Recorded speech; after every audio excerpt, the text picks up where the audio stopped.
ቢንሆን በጣም ታምሪ ነበር። ካለቃ ጋር ሳይቀር ደንሰሻል። ቁመናሽ ያምራል። የተፈጥሮ ከንፈርሽ በጣም ያምራል። ቀይ ከተቀቡት ሴቶች ጋር አይገናኝም።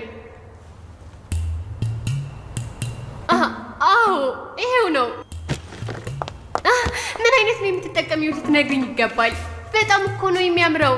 እና የትላንቱ ማታ የራት ግብዣ ላይ ቆይ ከመቤት ዣያን ውጪ ማን ተገኝቶ ነበር? እባክሽ ንገሪኝ። ታዋቂ ሰዎች ነበሩ እንዴ? ዲንግ ማሽነሽ እንዴ? ይህ ሁሉ ጥያቄ ምንድን ነው? እኔንም ልትረጅኝ ይገባል እኮ።